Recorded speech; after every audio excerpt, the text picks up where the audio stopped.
अस्सलाम वालेकुम नाज़रीन, मैं हूं आपका मेज़बान सैयद शहरियार आसिम। आप लोग देख रहे हैं आज न्यूज़ की खुसूसी transmission ICC cricket world cup 2023। कुछ क्रिकेट हो जाए। आज इंग्लैंड और नीदरलैंड के दरमियान मैच हुआ। इंग्लैंड ने टॉस जीतने के बाद पहले बैटिंग का फैसला किया। 50 ओवर्स के अंदर 339 रन स्कोर किए 9 खिलाड़ियों के नुकसान पर। नीदरलैंड जो है वो 37.2 ओवर्स में 179 पे ऑल आउट हो गया। अगर आज हम देखें तो बेन स्टोक्स ने जो है वो सेंचुरी स्कोर की, इसके अलावा डेविड 87 स्कोर किया, क्रिस ने 51 रन स्कोर किए। आज इंग्लैंड हमारे मैच से पहले ये कहना गलत ना होगा कि फॉर्म में आता हुआ नज़र आ रहा है, जो कि हमारे लिए एक बड़ा अलार्मिंग है। नसीम भाई, क्या कहेंगे आज के मैच के बारे में? और नीदरलैंड उनको दोबारा फॉर्म में करके चली गई इंग्लैंड को। हाँ, ये कि नीदरलैंड के खिलाफ आज इंग्लिश टीम जिस तरह खेली है वाकई कंसर्न है कि हमारे मैच से पहले क्यों फॉर्म में आ रहे हैं। ये सब हमसे पहले क्यों हो जाता है? देखिए, एक चीज़ सबको जहन में रखनी चाहिए कि 2025 की चैंपियंस ट्रॉफी में पहली 8 टीमें खेलेंगी। इंग्लैंड की टीम जो है वो जान लगाने के लिए जाएगी पाकिस्तान के खिलाफ कि वो ये मैच जीते। वो ऑलरेडी 7th पोजीशन पे आ गए आज की फतह के बाद। लेकिन 4 पॉइंट्स उनके भी हैं, 4 नीदरलैंड के भी हैं, 4 बांग्लादेश के और 4 श्रीलंका के। सबका एक एक मैच बाकी है। हर टीम की ख्वाहिश होगी कि वो 8वें पे ना आए, वो 7 के अंदर ही फिनिश करे, क्योंकि 8वीं टीम ऑलरेडी पाकिस्तान है। अगर पाकिस्तान जो है वो मिसाल के तौर पे 9वें नंबर पे, अल्लाह ना करे कि अगर होता है यहाँ पर, तो पहली 7 टीमें होती हैं और मेज़बान मुल्क पाकिस्तान होता जो खेल रहे होते। 2025 की चैंपियंस ट्रॉफी अगर हुई हमारे यहाँ तो जाहिर है, तो उस सूरत में तो इस वक्त सबके लिए चांस मौजूद है चैंपियंस ट्रॉफी के लिए क्वालिफाई करने का। हम बहुत बात ये कर रहे हैं कि कल न्यूजीलैंड और श्रीलंका का मैच है। ज़ाहिर है हमारी पूरी कौम देख रही होगी बैठ के उस मैच को, बारिश के लिए भी दुआ हो रही होगी, लेकिन श्रीलंका की टीम के लिए चैंपियंस ट्रॉफी क्वालिफाई करने का मौका है। न्यूजीलैंड क्वालिफाई कर चुकी है, लेकिन न्यूजीलैंड को ये वर्ल्ड कप के सेमीफाइनल में क्वालिफाई करने का मौका है। तो अगर एक स्टेक दिखाई दे रहे हैं न्यूजीलैंड के for the qualification of world cup semifinal, तो दूसरी जानिब चैंपियंस ट्रॉफी के लिए क्वालिफाई करने श्रीलंकन टीम जाएगी। तो ये भी एक एडवांटेज कहीं ना कहीं कल के मैच में बारिश के साथ हमें ज़रूर मिलता है। आज इंग्लिश टीम बेन स्टोक्स उनको वापस लेकर आए थे, उन्होंने आज सेंचुरी स्कोर कर दी। पाकिस्तान के मैच से पहले डेविड मैलन 87, क्रिस वोक्स 51। अच्छा नसीम भाई, जैसे कि सबको पता है कि अगर कल इंशाल्लाह बारिश हो जाती है तो चलें फिर तो एक पॉइंट्स मिलता है, लेकिन अगर कल न्यूजीलैंड श्रीलंका को शिकस्त देती है तो फिर एक अच्छा रन रेट हमारे सामने आएगा जितना हमें इंग्लैंड को हराना होगा। लेकिन जैसा कि आपने बताया कि इंग्लैंड को एशिया कप में भी क्वालिफाई करना है, तो चैंपियंस ट्रॉफी में तो अब उनकी परफॉर्मेंस तो फिर वो तो अपनी जान लड़ा के खेलेंगे। जैसे ऑस्ट्रेलिया के खिलाफ उनकी परफॉर्मेंस पहले से इंप्रूव हुई, आज नीदरलैंड में हम देख रहे हैं कि परफॉर्मेंस बहुत ज़्यादा इंप्रूव हो गई। तो ये हमारे लिए एक तरीके से प्रॉब्लम नहीं खड़ा कर सकती कि जितना हम सोच रहे हैं कि इंग्लैंड है ठीक है जी हम रन रेट से भी मार देंगे, लेकिन अब जो परफॉर्मेंस हमारे सामने आ रही है उससे चेंजेस भी होने का खतरा है। देखिए, इन मैचेस को अगर हम देखते हैं जो लास्ट के एक एक मैच रह गए उनमें अगर किसी टीम को एडवांटेज दिखाई दे रहा है, क्योंकि कहीं ना कहीं किसी ना किसी के कुछ ना कुछ स्टेक्स चल रहे हैं, वहाँ पे अफगानिस्तान को एक एडवांटेज दिखाई देता है। वो ये कि साउथ अफ्रीका से उनका मैच है, साउथ अफ्रीका की टीम ऑलरेडी सेमीफाइनल में पहुँच चुकी है। वो 2 पे फिनिश करेगी या 3 पे फिनिश करेगी, या वो 4 पे नहीं जाएगी जो उनके मैचेस हैं, वो 2 या 3 पे फिनिश करे। उस सूरत में ऑस्ट्रेलिया 2 पे करे या 3 पे करे, इन्हें ही खेलना पड़ेगा, क्योंकि वर्ल्ड कप सेमीफाइनल में 1 4 से खेलेगा पहले नंबर की टीम, चौथे नंबर की, और 2 3 से खेलेगी। तो राउंड मैचेस एक तरीके से साउथ अफ्रीका के मुकम्मल हो गए। तो साउथ अफ्रीका की टीम हो सकता है अपनी बेंच को मैदान में उतारे, गो के वो भी सोच रहे होंगे, क्योंकि जो लास्ट मैच वो इंडिया से खेल के गए उसमें उन्हें बहुत बुरी तरीके से शिकस्त का सामना करना पड़ा है। तो वो भी चाहेंगे कि अफगानिस्तान के खिलाफ अच्छा फिनिश करके सेमीफाइनल खेलें, क्योंकि इसके बाद अब एक मैच के बाद अब सेमीफाइनल आ गया, तो और वो ऑलरेडी सेमीफाइनल में, तो वो हारने नहीं जाएंगे। लेकिन कहीं ना कहीं अगर किसी एक टीम को कुछ एडवांटेज लगता है तो फिर वो अफगानिस्तान को ही लगता है। बाकी अगर टीमों को हम देखें तो सबके स्टेक्स लगे हुए, सबके 4-4 पॉइंट हैं। इंग्लैंड के भी 4 हैं, बांग्लादेश के भी 4 हैं, श्रीलंका के भी 4 हैं, नीदरलैंड के भी 4 हैं। तो ये तमाम के तमाम अपने मैच जीत के फर्स्ट 7 में आने की, फर्स्ट 8 में आने की कोशिश करेंगे। देखिए, अगर पाकिस्तान 7वें नंबर पर मिसाल के तौर पे होता है वर्ल्ड कप में, तो 8 टीमें यही हो जाएंगी जो पहले 8 पे रहेंगी। अगर पाकिस्तान 9वें पे चला जाता है तो फिर पहली 7 टीमें होंगी, पाकिस्तान शामिल होगा एज ए होस्ट। तो एज ए होस्ट हमें तो ये चले अपॉर्चुनिटी है, हमें ये अपॉर्चुनिटी है, और किसी भी मुल्क को होती है ये अपॉर्चुनिटी। लेकिन जो इम्पोर्टेंट चीज़ है वो ये है कि हर टीम के पास मौका मौजूद है और कल के मैच में जहां हम बारिश के लिए बहुत सारी दुआ करें, वह श्रीलंका मेरे ख्याल है कि एक डिफरेंट कारकर्दगी जरूर देगा। इंशाल्लाह कि अगर बारिश नहीं होती तो श्रीलंका जो है हमारी पूरी दुआएं अब श्रीलंका के साथ हैं और इंशाल्लाह हम ये उम्मीद करेंगे कि या तो बारिश हो जाए, एक पॉइंट मिल जाए दोनों को, वरना श्रीलंका जो है बिल्कुल ही अलग ही कुछ करके दिखा दे हमें। आतिफ, आप कैसा देख रहे हैं इस वक्त इंग्लैंड की टीम को, क्योंकि हमारा 11 को उनसे मैच है और बहुत इंपॉर्टेंट मैच है हमारा, और आज की परफॉर्मेंस को देख के आप क्या उस पर तजिया करेंगे? देखिए, जिस तरह मैच शुरू हुआ था आज, तो मैं देख रहा था मैच, और जिस तरह ये स्टार्टिंग में ही जॉनी ब्रिस्टो आउट हुआ है, तो मेरे जहन में था कि अगर ये 200 के अंदर अंदर 4-5 आउट हो गए तो मे बी ये 250-300 तक इंग्लैंड करेगी और वो इजीली नीदरलैंड शायद चेस कर ले। लेकिन 200 पे वो एग्जैक्ट 5 तो आउट हो गए, लेकिन उसके बाद बेन स्टोक खड़े हुए और फिर क्रिस वोक के साथ वो पार्टनरशिप लगी और फिर देन 339 कर गए। तो ये एक वापस टीम आई है दोबारा से, आपके सामने कम बैक किया उन्होंने। जिस तरह नंबर 9-10 पर थी और एक अपसेट था बहुत बड़ा वर्ल्ड कप के हिसाब से कि लास्ट ईयर की चैंपियन टीम और अब 9वें-10वें नंबर पर, लेकिन फिर भी आज उन्होंने कम बैक किया और हमारे मैच के लिए अब वो हमें हो सकता है टफ टाइम देंगे, क्योंकि एक जेल होती भी नजर आई आज टीम। तो अगले मैच में हमारा जो मैच बड़ा हमारे साथ ही प्रॉब्लम रहता है भाई कि अब जिसका हो रहा है वो अब टफ टाइम हमें ही देना है, लेकिन बहरहाल हमारी टीम भी अपने तौर पर मेहनत करी होगी। नसीम भाई, रैंकिंग की बड़ी लड़ाई रहती है, कौन सा प्लेयर नंबर 1 पे है, कौन सा नंबर 2 पे है। इंडिया के 2 प्लेयर्स आ चुके हैं इस वक्त नंबर 1 पे। अगर हम बात करें शुभमन गिल की, तो वो बैट्समैन इस वक्त नंबर 1 करार दे दिए गए, और सिराज जो है वो नंबर 1 बॉलर करार दे दिए गए। ये विक्रांत गुप्ता जो साफ़ी हैं, उन्होंने ये चीज़ डाली, तो किसी ने उस पर सवाल किया कि रैंकिंग तो आपके लिए मैटर नहीं करती थी, तो उस पर विक्रांत गुप्ता साहब ये फरमाते हैं कि हमारी टीमें बड़ी टीमों से खेल कर नंबर 1 आई हैं। इस पर क्या कहेंगे आप? देखिए, हर टीम ने एक दूसरे के खिलाफ खेला है। अब बड़ी और छोटी टीमें, तो फिर इसका मकसद है कि इंडिया ने तो नीदरलैंड से खेला ही नहीं है, इंडिया तो बांग्लादेश से खेला ही नहीं है, वो तो सिर्फ खेला है तो ऑस्ट्रेलिया से खेला है, इंग्लैंड से खेला है, साउथ अफ्रीका से खेला है, वो तो बड़ी टीमों से तो यही हो गई। तो यहाँ तो सबने सबके खिलाफ खेला है। उनकी परफॉर्मेंस, ये मुझे विक्रांत की बात समझ में नहीं आई। विकी भाई इसको थोड़ा क्लियर कीजिएगा, थोड़ा सा मुझे ये चीज़ ऊपर से गई कि बड़ी टीमों के खिलाफ, तो बड़ी टीमें तो हर टीम ने हर टीम के खिलाफ खेलना है, तो बड़ी और छोटी सबके खिलाफ ही खेलना है आपने। इंडिया की परफॉर्मेंस अच्छी है, इसमें कोई शुबा नहीं है। इंडिया ने अपने सारे 8 मैचेस जीते हुए, तो वो परफॉर्मेंस उनकी दिखाई दे रही है। वो अगर ये बात कहते हमारे खिलाड़ियों ने हर टीम के खिलाफ अच्छा खेला है, चाहे बड़ी हो या छोटी हो, आप बड़ी को एक ब्रैकेट में नहीं रख सकते हैं, उसमें तो दोनों टीम है। आप तो अब नीदरलैंड से मैच खेलेंगे तो क्या वो बड़ी टीम है? आप इतनी बड़ी टीम तो नहीं है। ज़ाहिर है इंडिया जिस तरीके का मुकाबला करी, तो ये बात थोड़ी सी मुझे समझ में नहीं आई उनके। शुभमान गिल बिलाखिर पहुंच गए यहाँ पे। बाबर, हालांकि मैं शुभमान गिल के रन्स देखता हूँ पिछले 2-3 मैचों में और बाबर के रन देखता हूँ, तो मुझे बाबर के रन ज़्यादा दिखाई दे रहे हैं शुभमान गिल से। रैंकिंग का क्राइटेरिया क्या है, ये आज तक हम नहीं समझ सके कि ये किस क्राइटेरिया के तहत होती है। अच्छा, ये तो क्राइटेरिया बहुत सी दफ़ा नसीम भाई हमें बहुत सी चीज़ों का समझ नहीं आ रहा, ना एम्पायरिंग का क्राइटेरिया समझ आ रहा है, ना आईसीसी का क्राइटेरिया अब समझ आ रहा है कि आईसीसी किसके कहने पे चल रही है। अगर हम इस तरह के मैसेजेस देखते हैं अब, तो हम ये देखते हैं कि जो इंडियन मीडिया ख़ास तौर पे, वो कोई मौका नहीं छोड़ता नफरत उगलने का, कोई मौका नहीं छोड़ता है कि बस किसी तरह पॉइंट आउट कर दें। अगर हमारे प्लेयर्स नंबर 1 पे होते हैं तो वो कहते हैं कि तो बड़े ऑर्डिनरी खिलाड़ी हैं, जब उनका प्लेयर आया था तो वो बड़ी टीमों से खेल के आता है। तो ये मीडिया का भी थोड़ा काम है कि ज़रा तहकीक करके किसी चीज़ पर बात करें, या कोई भी आके कुछ भी बोल दे।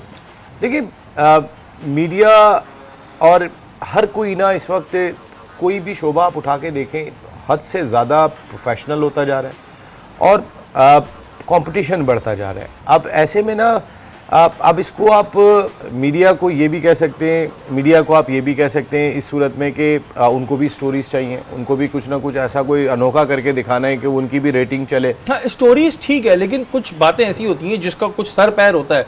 अब ये जहर उगलने वाली बात, अब अगर हम भी बात कर रहे थे, कल हमने तेंदुलकर की बात की, तो हमने ये नहीं कहा कि नहीं तेंदुलकर फलाना, तेंदुलकर ढिमकाना, हमने बात की लॉ पे, एक कानून है, हमने उस पर बात की कि अगर आप आईसीसी की तरफ से या वो हैं एम्बेसडर हैं, तो आपने सब टीमों से मिलना है। ये एक कानूनी, या हम देखिए बात कर रहे हैं। आप, मैं इसकी एग्जांपल ऐसे भी शरीफ भाई ले सकते हैं कि इस वक्त एक सोशल मीडिया पे बहस चली हुई है मोहम्मद हफीज़ और माइकल वॉन की।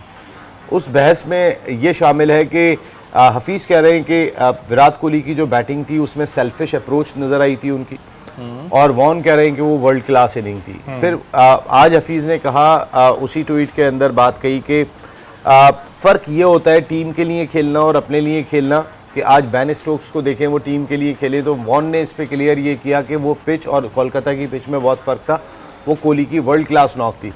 हफीज़ मेरे बहुत अच्छे दोस्त हैं, लेकिन मैं हफीज़ की बात से मुत्तफिक नहीं हूँ। हम पाकिस्तानी ने ये जुमला कहा है, मैं मुत्तफिक नहीं हूँ। हसन रज़ा ने जुमला कहा कि ऐसा लगता है कि कोई दूसरी बॉल यूज़ हो जाती है यंगेस्ट एवर टेस्ट क्रिकेटर ने जब इंडिया की टीम बॉलिंग कर रही होती है। मैं उनकी इस बात से मुत्तफिक नहीं हूँ पर्सनली, क्योंकि ऐसा वर्ल्ड कप में नहीं हो सकता। और वसीम भाई ने भी कहा फिर तो सबसे ज़्यादा स्विंग हम करते थे, सबसे ज़्यादा स्विंग तो वो किया करते थे, उन्होंने कहा फिर तो हम भी किस तरह की बॉल यूज़ करते। इस पे तो और भी वसीम भाई बहुत सारी बातें पहले भी होती थी, छोड़े अभी वर्ल्ड कप में ये वाली बातें नहीं करेंगे। कोई बहुत सारी बातें कहते थे कि भाई ये बॉल टेम्परिंग करते थे, बात बताऊं, ये बॉल छीन एक लेते थे, समझदार वो तज्जिया ऐसा होता नहीं था, वो वर्ल्ड है। ये क्लास था। एक समझदार तज्जिया होता है कि जैसे नसीम भाई एक समझदार तज्जिया कर रहे हैं, एक बात वो कर रहे हैं कि जिस पे आप डिबेट कर सके।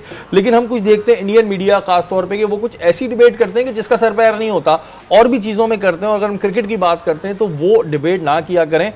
ठीक है, अगर आपके पास कोई वैलिड पॉइंट है, रेटिंग बढ़ानी है, सही है, ठीक है, हर कोई ट्राई करता है अपनी अपनी, लेकिन वैलिड चीज़ हो, जो आप चीज़ किसी के सामने ला रहे हैं ना, तो उस पर फिर बात की जा सके, हवा में नहीं देखिए हम कोहली की बैटिंग पे हम कोहली के साथ हैं। हाँ, हमारा तो हफीज, हम बोले नहीं हफीज सही कह रहे हैं, नहीं भाई, जो चीज़ हमें नहीं समझ में आ रही, जो हसन रजा की बात समझ में नहीं आई, देखिए ना उस पे जो मोहम्मद शामी ने रिप्लाई किया, वो आपने देखा जो शामी का रिप्लाई आया था? नहीं, मैंने नहीं देखा भाई। मोहम्मद शामी ने कहा कि दूसरों की भी कामयाबी को एंजॉय करें, और उस पर उन्होंने कहा कि ये वर्ल्ड कप है, आपका लोकल टूर्नामेंट नहीं है। जो उन्होंने हसन रजा को रिप्लाई किया, या जहाँ से जिस सेक्टर से भी ये रिप्लाई आया था कि आपका लोकल टूर्नामेंट में ऐसा होता होगा, हमारे यहाँ नहीं होता। तो हमारे भी जो वर्ल्ड कप है, और हमारे भी जो इस तरह की बात करते हैं, हम उन्हें भी ज़ाहिर तनकीद का निशाना बनाते हैं कि भाई बात कर रहे हो, दूसरे मुल्क में जा रही है, वहाँ बेइज्जती होगी। तो कोई भी ऐसी बात करने से पहले थोड़ी सी तहकीक कर लिया करें। यहाँ वक्त तो एक ब्रेक का, ब्रेक के बाद हाजिर हो।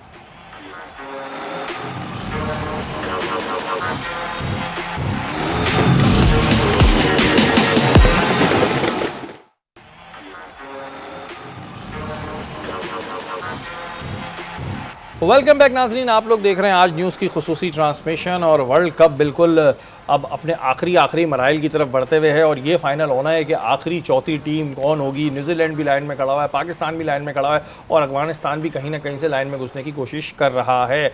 नसीम भाई, कल इरफान पठान ने दावत की, और मैं कहता हूँ बहुत अच्छी बात है, दावत करनी चाहिए। कल या परसों की थी, क्योंकि जो चेहरों पे खुशियाँ थीं वो मैक्सवेल की धुलाई वाली खुशियाँ नहीं थी, उससे पहले की खुशियाँ थी। और उसमें अदनान समी भी थे, सुनील शेट्टी भी थे, तो अच्छी बात है, क्योंकि वो भी जब आते थे तो शाहिद खान अफरीदी उनको दावत दिया करते थे, इरफान पठान को। इंडियन प्लेयर तो ये अच्छा जेस्टर है अगर उन्होंने अफगान टीम को बुलाया है। हो सकता है डांस की प्रैक्टिस भी की हो मैच से पहले। नहीं, ये तो अच्छी बात है, इरफान पठान ने अगर दावत दी है, और इसमें इरफान जो है वो यूसुफ पठान वगैरह मैंने देखा है कि अच्छा जेस्चर उनका होता है हमेशा से। वो ज़रा थोड़ा सा डांस करने की वजह से थोड़े से, और बार बार लोग यही बात कर रहे होते हैं कि वहाँ पे क्या रात को प्रैक्टिस भी हुई थी कि कल ऑस्ट्रेलिया से मैच जीत जाएंगे, तो डांस में डालते हैं ना वो, शक में डाला हुआ है उन्होंने। वैसे दावत में अदनान समी तो अब रहते ही इंडिया में, अगर अदनान समी गए थे वो भी उनके दोस्तों में शामिल होंगे। इरफान पठान के अपने दोस्तों को उन्होंने मदऊ किया था, बुला सकते हैं किसी को भी। हाँ ठीक है। हाँ, लेकिन मैं एक बात मेरे जहन में ये ज़रूर आई कि इरफान पठान ने अफगानिस्तान क्रिकेट टीम को दावत दी। इरफान पठान जब पाकिस्तान आता रहे तो पाकिस्तान के शाहिद खान अफरीदी, तो मुझे पता है ये लोग घर पे गए थे, खाना खाया था, मुझे याद है। शाहिद वैसे भी बहुत मेहमान नवाज आदमी है। अभी शाहिद के दामाद आए हुए थे, कम से कम उनको बुला लेते कि घर पे आके गए कोई शहीनशाह अफरीदी, और पाकिस्तान के कई बड़े नाम वहाँ मौजूद थे। इरफान पठान साहब, अगर आप अफगानिस्तान की टीम को दावत पे बुला रहे हैं, तो मुंबई में तो हमने भी मैच खेला, तो आप हमें भी बुला लेते, या किसी जगह पे हमें लगता कि इरफान पठान जो है वो, इरफान पठान सिर्फ एक जगह पे आए थे और उन्होंने बाबर आजम का इंटरव्यू करने की कोशिश की थी स्टार के लिए, और बाबर आजम ने रिफ्यूज़ कर दिया। और पहले उनकी प्रोडक्शन टीम आई थी, उन्होंने कहा कि बाबर को कि आपने आपका इंटरव्यू करना है, इरफान पठान आपका इंटरव्यू करना चाहते हैं। बाबर ने लिफ्ट ही नहीं कराई। उसके बाद इरफान ने कहा कि मैं ख़ुद जाके बात करता हूँ। तो वहाँ पे जब बाबर गए तो इरफान ने जाके कही, भाई इरफान भी नाम अपना लेके गए थे, इरफान पठान। बाबर ने कहा पाकिस्तान के ख़िलाफ़ जो लोग ज़्यादा बातें करते हैं ना, मैं उनसे बात नहीं करता। तो ये कह के बाबर आजम ने वहाँ पे बात नहीं की थी, और ग्राउंड से वो चले गए थे और उन्होंने बात नहीं की थी। ये तो सर जंग चल रही है नसीम भाई, तो अब बता रहे हैं अंदर अंदर की बात। हाँ, ये चीज़ अब समझूं वजह क्या है। ये भी मैंने एक रिपोर्ट देखी थी इंडियन टीवी पे, और ये इस वजह से मुझे ये अथेंटिक रिपोर्ट लगी कि ये ख़ुद उसी चैनल ने दी थी जिसके लिए जिसके साथ ये वक़्वा हुआ था। इरफान काम कर रहे अच्छा, एक चीज़ होती है, चले वैसे तो भाई बहुत से लोग बोलेंगे कि अब दावत में भी तुमसे पूछ के बुलाएंगे, बहुत से लोग ये भी बोलने लगेंगे फ़ौरन नहीं भाई आपकी मर्जी है, आप जिसको बुलाए ना बुलाएं, वो इसमें कोई ऐसी बात नहीं होती। लेकिन फिर ज़ाहिर है हमारे लड़के डांस नहीं करते होंगे, शायद डांस नहीं करते होंगे, फिर वायरल नहीं होती ना तस्वीर, इतनी वायरल नहीं होती, और हो सकता है इरफान के लिए मसला हो जाता। डरते भी तो हैं, ज़ाहिर है बहुत से लोग डरते भी हैं वहाँ पे कि यार पाकिस्तानी टीम को बुला लिया तो कल को किसी पार्टी में जाएंगे बोलेंगे तुम तो पाकिस्तानी हो बुलाते हो, तो ये वजह होगी, इस वजह से नहीं बुलाया होगा। लेकिन आतिफ, बहुत से लोग ये बातें कर रहे हैं कि अफगानिस्तान कभी दो नाम नहीं भूलेगी, एक पहले नसीम शाह था और अब एक मैक्सवेल, ये दो नाम अफगानिस्तान नहीं भूलेगी। और कल तो कुछ ज़रायों से ये भी पता चला है, ज़राया गलत भी हो सकता है, कि बहुत से प्लेयरों के ख्वाब में मैक्सवेल आए हैं, ख्वाब में आके डराया उन्होंने, तो ऐसी कोई है खबर? तीसरा नाम आतिफ भी है, नहीं भूलेंगे वो। तीसरा नाम आतिफ है। जी बिल्कुल ऐसे ही लग रहा था कल जिस तरह मैक्सवेल खेल रहा था, शर्म की बात है। यानी कि कल वो एक टांग से 100 कर गया और वो लोग इतनी इजीली मार खाते रहे, मेरी समझ में नहीं आया। मार जो थी वो डाउटफुल ही थी, यानी कि यार एक अफगानिस्तान मैच एक टांग और एक पैर से हारा है और एक ही बंदे से। तो वो इस तरह की सिचुएशन हो रही थी कि यार एक अगर उसकी पिछली टांग नहीं चल रही है तो आप उसको गेंद मुंह पे किए जा रहे हो, वो सिर्फ यूं कर रहा है, ये छक्का इधर छक्का इधर छक्का, तो और ये खाए चले जा रहे हैं। मजे की बात, किसी ने भी गेंद उसको जगह पे करने की कोशिश नहीं की, या किसी ने सबने मुंह पे किए या सबने पीछे किए। तो वो आपकी बात सही है कि जैसे नसीम शाह को नहीं भूलेंगे, अब ये लोग जो है मैक्सवेल को भूलना नहीं चाहिए। आसिफ अली 4 छक्के मार देता है। वैसे एक बात है, जितना ड्रामा एंड में अफगान टीम के साथ होता है ना, इतना किसी और के साथ नहीं होता। वो बिल्कुल जश्न मना चुके होते हैं और वो जश्न एकदम खत्म हो जाता है। वो तो नसीम भाई बस पटाखों को शुक्र है माचिस नहीं लगाई होती, वरना पता चला मैच से पहले वर्ल्ड कप अनाउंस कर दें वो। और जिस तरह आधे खानदान में वो मिठाई बांट चुके होंगे कि भाई जीत गए अब तो। भाई मैंने कल कहा था ना कि जो अजय जडेजा थे उन्होंने ड्राइवर को कह दिया था ये वाला गाना लगा के रखो, जैसे ही आएंगे हम डांस करते हुए जाएंगे। और एक दिन पहले जो दावत हुई है इरफान के घर पे, वहां बाकायदा प्रैक्टिस हुई है कि इस दफा ये वाला स्टेप ये वाला स्टेप। और लेकिन वो बस फिर जैसे ही वो बस में पहुंचे हैं वो गाना भी लगा है, ड्राइवर को पता नहीं था। राशिद ने फिर उसको डांटा है कि भाई क्या क्या हो गया, मैच हार के आ रहे हैं, फिर उसने बंद किया वो। हाँ नहीं, जाहिर सी बात है वो फिर तो उसके बाद कवालियां ही सुनते हुए गए होंगे या सुनाते हुए गए होंगे मुजीब को, इसके अलावा तो कोई दूसरा चांस उनको अच्छा, विराट कोहली ने बड़ा अप्रिशिएट किया मैक्सवेल को, उन्होंने कहा only you can do this. तो ये भी एक बड़ा अच्छा जस्टर है कि चलें जी, इंडिया के एक खुद टॉप ऑर्डर प्लेयर है, बड़े बैट्समैन है, उन्होंने मैक्सवेल को बड़ा अप्रिशिएट किया, क्योंकि पूरी दुनिया से अप्रिसिएशन इस वक्त मैक्सवेल को मिल रही है ऐसी इनिंग खेलने पर। देखिए दुनिया में हर आदमी जिस प्लेयर को सुना, विराट कोहली तो है ही ज़बरदस्त इंसान है, हम तो उसको वैसे ही बहुत कदर करते हैं। विराट कोहली अगर ये बात कह रहा है दुनिया का टॉप क्लास बैटर के, हालांकि आज जो विराट कोहली ने, आपको याद होगा वर्ल्ड T20 में छक्का लगाया था हारिस रऊफ को, उसे सदी का सबसे बेहतरीन स्ट्रोक करार दिया गया। एक सर्वे हुआ था और वो वाकई बहुत ही क्लास छक्का मारा था कोहली ने, हारिस रऊफ ने खा लिया, हारिस रऊफ खाया था। उसके बाद फिर पाकिस्तान वो मैच भी वर्ल्ड T20 का हार गया होगा, जीता हुआ मैच हमने वो गवा दिया था वो मैच। तो आप कोहली अगर ये बात कह रहे हैं कि जिनको सदी का बेहतरीन स्ट्रोक करार दिया जा रहा हो, कि ये बेहतरीन नहीं, सिर्फ उन्होंने नहीं कहा, तकरीबन मैंने कितने लोगों के स्टेटमेंट पढ़े कि maxi only you can do this, maxi only you can do this, दूसरा कोई ये काम नहीं कर सकता। मैंने कहा ना, 2 प्लेयर थे जो ये कर सकते हैं, एक AB डिविलियर्स चले गए वो, एक मैक्सवेल। मुझे दुनियाई क्रिकेट में कोई नज़र नहीं आता कि कोई इस तरीके का काम कर सकता है। इब्राहिम से बहुत उम्मीदें थी, लेकिन इब्राहिम ने जितनी स्लो इनिंग खेली पिछले मैच में, थोड़ा सा वो भी एक हमारा कॉन्फिडेंस ख़राब हुआ कि शायद ये तेज़ खेल सकते हैं, लेकिन वो इतना स्लो खेले कि इस वक्त तनकीद का निशाना बने हुए अफगानिस्तान में। मेरे ख्याल है AB डिविलियर्स है या उनके साथ मैक्सवेल, ये 2 अलहदा प्लानट के खिलाड़ी हैं। ये प्लानट ही अलग है इन लोगों का, मैं आपको सच बता रहा हूं, ये वो कर सकते हैं। करिश्माती गेम जिसे वर्ड कहते हैं ना, करिश्माती गेम खेला है भाई मैक्सवेल ने। और मैक्सवेल एक दफ़ा फिर वेरी वेल। क्या वक्त है ब्रेक का, ब्रेक के बाद आपसे करता हूं।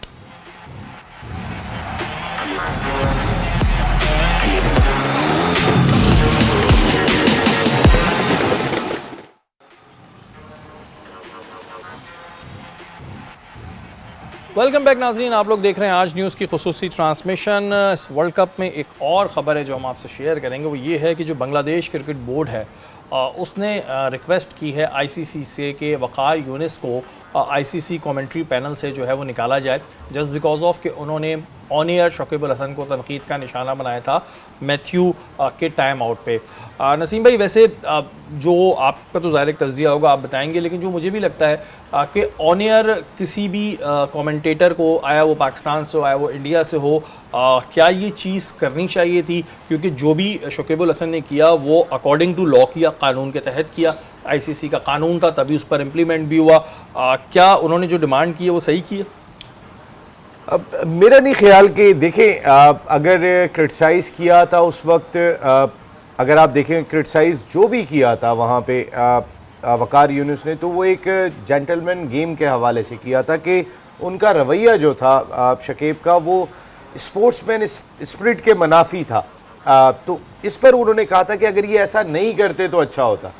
उन्होंने कोई बहुत बड़ी तनकीद नहीं की थी। तो अगर इसके ऊपर वो कहते हैं कि उनको कमेंट्री पैनल से निकाला जाए, तो और अगर उनको फिर कमेंट्री पैनल से, अल्लाह ना करे, वैसे तो इंटरनेशनल क्रिकेट काउंसिल ऐसा नहीं करेगी, लेकिन ज़ैनब का केस हमारे सामने मौजूद है। पाकिस्तान के मामलों में कर लेती है। ज़ैनब का केस हमारे सामने मौजूद है। ज़ैनब को वहाँ से वापस आना पड़ा था। तो इंडियन क्रिकेट बोर्ड तो मेरे ख्याल है मोस्टली अगर बात मानेगा तो बांग्लादेश क्रिकेट बोर्ड की मानेगा, श्रीलंकन क्रिकेट बोर्ड की मानेगा। इंटरनेशनल क्रिकेट काउंसिल इस बात को कितना मानता है ये देखना होगा। देखिए, वकार यूनुस एक लेजेंडरी क्रिकेटर है, कमेंटेटर है। अब वो अगर वहाँ पे कमेंट्री के अंदर देखें, एक अपने जज्बात का इजहार भी इंसान कर सकता है। मुझे अगर कोई चीज़ पसंद नहीं आई, मैं वकार यूनुस हूँ, मेरा इस दुनियाई क्रिकेट के अंदर एक नाम है, मैंने इस दुनियाई क्रिकेट के लिए, इस क्रिकेट की मकबूलियत में बड़ा रोल प्ले किया है, मैं वकार यूनुस हूँ। अगर मैं बात कर रहा हूँ तो एटलीस्ट और वो बात जो उन्होंने की थी, उसमें क्या बात की थी? उन्होंने कहा था कि शकीब अल हसन के लिए बेहतर होता कि वो एंजेलो मैथ्यूज़ को खेलने देते। एक आध जुमला उन्होंने इस तरीके का कह दिया था। तो उन्होंने कोई गलत बात नहीं अच्छा कही। नसीम भाई, वहीं दूसरी जगह मैं एक चीज़ और नोटिस करता हूँ कि जो दूसरे कमेंटर हैं वो तो दूसरी टीमों के जीतने पे नाच भी रहे होते हैं और खुशियाँ भी मना रहे होते हैं और पता नहीं क्या क्या बोल रहे होते हैं। प्रेजेंटर्स हैं, कमेंटेटर्स हैं, तो जैसे इरफान पठान है, वो जब नाच रहे थे तो उस पर तो आईसीसी कोई एक्शन नहीं लेती। अगर बांग्लादेश क्रिकेट बोर्ड के कहने पर और बीसीसीआई के प्रेशर पर ऐसा होता है तो ये हमें क्या साइन मिलेगा? क्योंकि इसमें ज़्यादा प्रेशर तो बीसीसीआई दे देगा।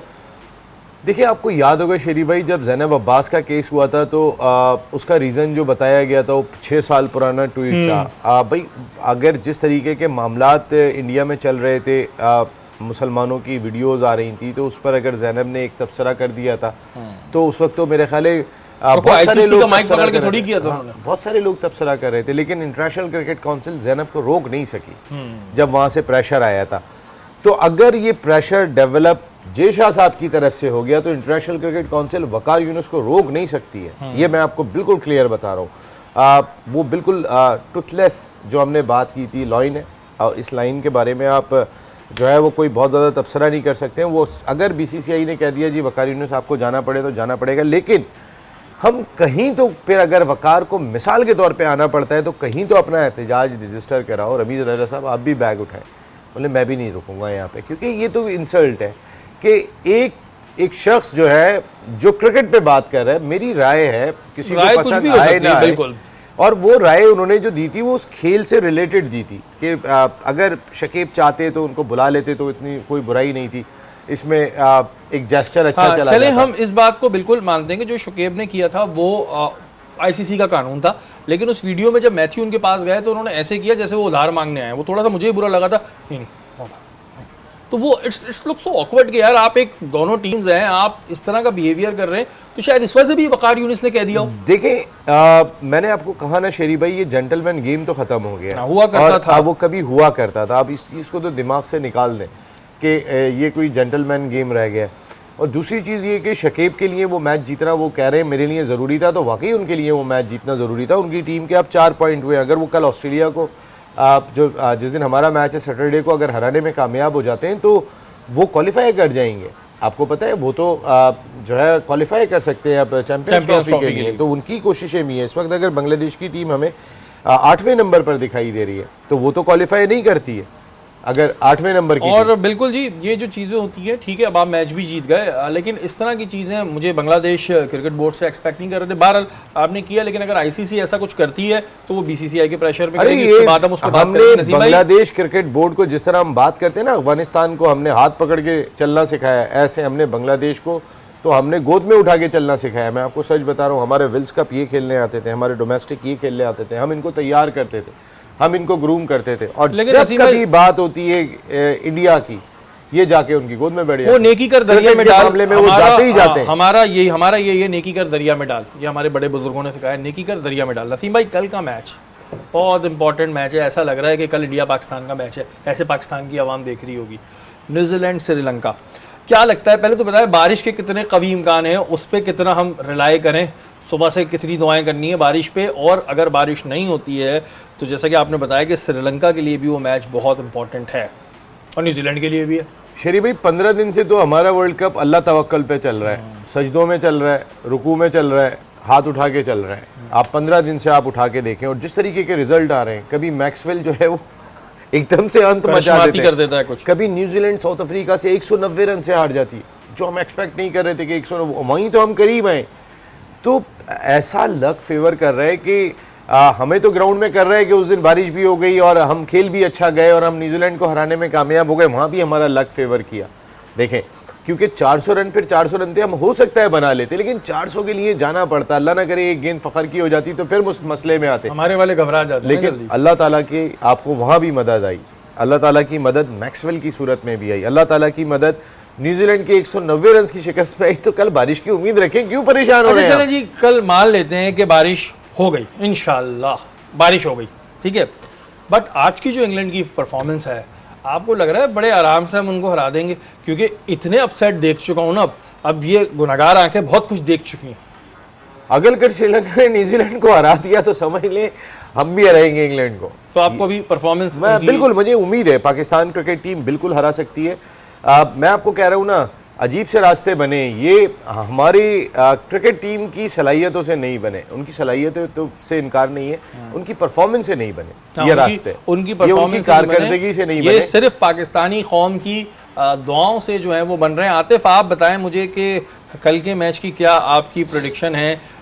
बारिश की भी प्रेडिक्शन बताइएगा और यही बताइएगा कल क्या होने वाला है। देखिए, बारिश की प्रेडिक्शन तो है ही 70-80% है, लेकिन जब अगर आप मैच को देखते हैं तो मैं ये समझता हूँ कि श्रीलंका जो है वो टफ टाइम देगी और वो एबिलिटी है उनमें न्यूजीलैंड को मारने की। तो देखें, अल्लाह मालिक है, इंशाल्लाह। हम लोग तो दुआएं भी कर रहे हैं और आपके सामने हर चीज़ हमारे फेवर में जा भी रही है अभी तक, क्योंकि हम ये नहीं कह सकते ना कि श्रीलंका ने तो क्वालिफाई करना ही नहीं है, उनको फिर चैंपियंस ट्रॉफी में क्वालिफाई करना है ना।